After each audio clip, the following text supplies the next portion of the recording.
जादुई बेलन। एक गांव में सुशील नाम का एक नौजवान अपनी माँ के साथ रहता था। वह सीधा साधा, मेहनती और काबिल इंसान था।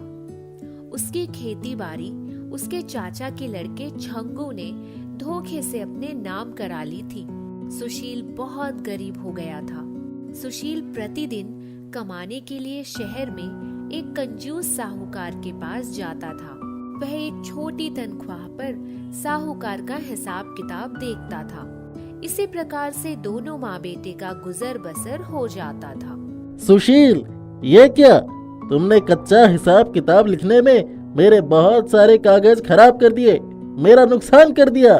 सेठ जी, कच्चा हिसाब किताब लिखने में कुछ पन्ने तो खराब होते ही हैं।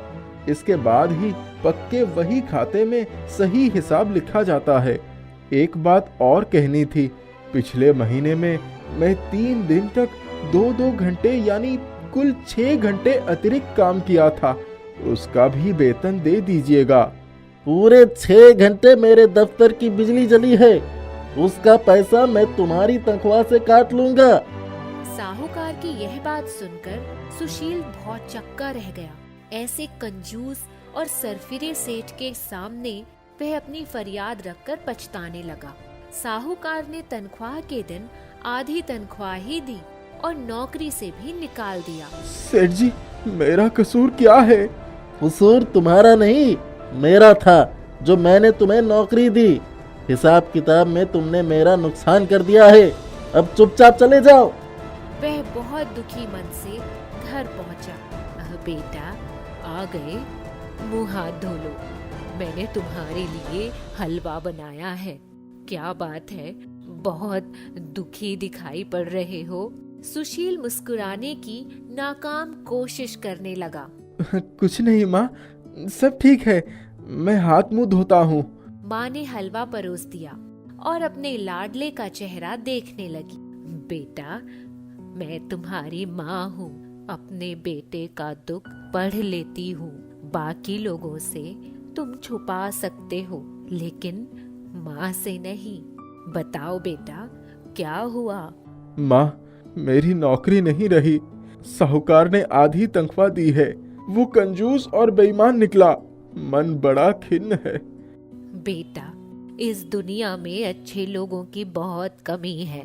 लोग दूसरे का ही हड़पना चाहते हैं। अपने से कमजोर और मजबूरों के साथ अन्याय और बेईमानी करना आम बात है। कोई बात नहीं बेटा, तुम कोई छोटा मोटा रोजगार कर लो। माँ, कल मुकदमे की तारीख भी है। वकील को भी बाकी फीस की रकम देनी है। 5 साल से मुकदमा चल रहा है, अभी तक कोई हल नहीं निकला। छंगू हमारी जमीन हड़प कर बैठा है। वो बेईमान बड़े आराम से मजे मार रहा है। हमारे ही खेत में पैदा करके अनाज खा रहा है। बेटा, एक दिन ऊपर वाले की लाठी जरूर बरसेगी। तुम अपना मन छोटा मत करो। आज बाजार से गेहूं, चावल, दाल और मसाले खरीद लेना। बेटा, याद आया, बेलन टूट गया है। इसीलिए एक काम करो, ऊपर कोठे पर चढ़ जाओ। तुम्हारी दादी द्वारा पुराने संदूक में कुछ बर्तन और बेलन रखे हैं। एक बड़ा भगोना और बेलन लेकर आ जाओ। सुशील ऊपर कोठे पर चढ़ गया और बड़ा भगोना और बेलन लेकर नीचे आ गया। माँ, ये बेलन बड़ा और बहुत अलग आकार का है। इससे तो बड़ी अच्छी रोटी बनेगी। हाँ बेटा, एक बार दादी ने मुझे इसके बारे में बताया था। शाम हो गई। सुशील अनाज और सामान लेने चला गया।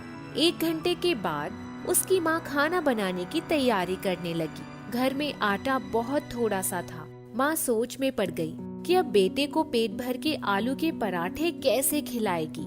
माँ के इतने सोचते ही अचानक वह बेलन गोल गोल घूमने लगा। माँ हैरान हो गई कि यह क्या हो रहा है। वह डर कर पीछे हटी। एक थाली नीचे बिछ गई और उस पर गरम ताजे पराठे, सब्जी, पुलाव, गुलाब जामुन, पापड़, चटनी, अचार, सलाद सजने लगा। एक गिलास में फल का रस गिरने लगा। इतनी देर में सुशील भी घर के अंदर आ गया। सुशील बेटा, ये देखो क्या हो गया। देखते ही देखते यह बेलन गोल गोल घूमने लगा और सारे व्यंजन थाली में आ गए। गिलास में फल का रस भी भर गया। माँ, इसके पहले ऐसा कभी नहीं हुआ। इस बेलन ने ही नाचकर सारा जादुई खेल किया है। माँ और बेटे दोनों खाना खाने लगे। वे बेलन के बारे में ही बातें कर रहे थे। बेटा, यह तो चमत्कारी जादुई बेलन लग रहा है। देखो कैसे हिल रहा है। ऐसा लगता है कि भगवान ने इसे हमारे दुख दर्द दूर करने के लिए ही भेजा है। हाँ, जो मांगोगे मैं वही दूंगा। सारी मुश्किलें हल कर दूंगा। अरे कमाल हो गया, कमाल हो गया। क्या बात है, क्या बात है बेलन जी। बड़ी प्यारी है आपकी आवाज। क्या क्या लेकर आए हो? हाँ बेटा, बता दो क्या क्या लाए हो। माँ, दूसरे कामों के लिए भी पैसों की जरूरत पड़ेगी, इसीलिए मैं थोड़े ही अनाज लेकर आया हूँ। बाद में देखा जाएगा। बाद में क्यों देखा जाएगा? यह बेलन किस दिन काम आएगा? सोचो मत, सब ठीक हो जाएगा। आपकी बड़ी कृपा है। माँ, जो अनाज लाया हूँ उसे डिब्बे में भर देता हूँ। सुशील अनाज भरने के लिए जैसे ही डिब्बों को खोलता, आश्चर्य से उसकी आंखें फटी रह जाती। अरे बेलन जी, इतनी जल्दी आपने कमाल कर दिया। पल में ही सारा भंडार भर दिया। अरे ये क्या, अलमारी में इतने रुपए भर गए।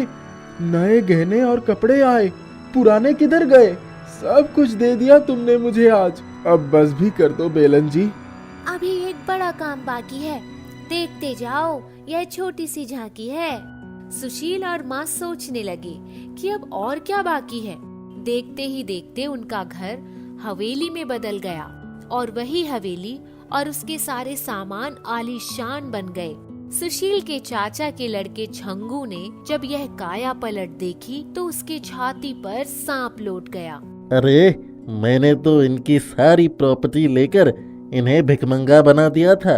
इतनी सारी दौलत इनके पास कहाँ से आई? इन्होंने रातों रात हमारे घर से भी आलीशान हवेली बनवा ली।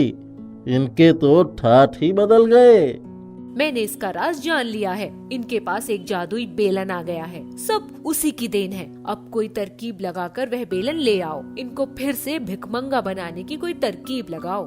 कुछ भी हो जाए, मैं वो बेलन लेकर आऊंगा और इनको मजा चखाऊंगा। छंगू एक दिन बेलन चुराने में कामयाब हो जाता है।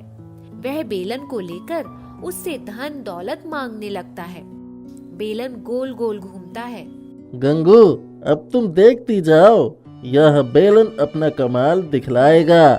नीचे बिछी हुई चादर पर सोना चांदी बरसाएगा। यह मूंग और मसूर की दाल। छंगू, तू बहुत बड़ा पापी है। सुशील की जमीन हड़प कर बैठा है, उसे वापस कर दे। मैं नहीं वापस करूंगा, वो जमीन अब मेरी है। अब मेरी बात सुन ले। जो लोग बेईमान, अन्यायी और दगाबाज होते हैं, उसके ऊपर भगवान की कृपा नहीं बरसती है, बल्कि बेलन बरसता है। इतने में बेलन उड़ उड़कर छंगू के सर पर बरसने लगा। छंगू इधर उधर भागने लगा।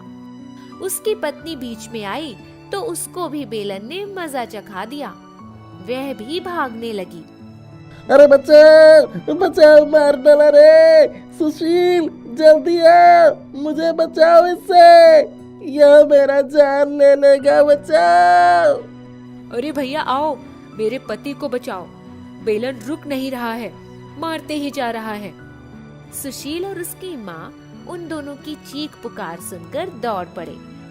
सुशील ने हाथ से बेलन को रोकने का इशारा किया। देख ले छंगू, तूने जिसके साथ अन्याय किया वही आज तुझे बचाने आया है। बोल, अब इसके खेत वापस करेगा या नहीं? अगर तूने कहा नहीं तो रही सही हालत भी बिगाड़ दूंगा। नहीं नहीं, मैं इनके खेत वापस कर दूंगा, अपना भी खेत दे दूंगा। यह तेरे जैसे बेईमान का खेत नहीं चाहते। इनका खेत वापस कर दे, इसी में तेरी भलाई है। छंगू ने सुशील के खेत वापस कर दिए। सुशील अपनी माँ और बेलन के साथ सुखपूर्वक अपने घर में रहने लगा।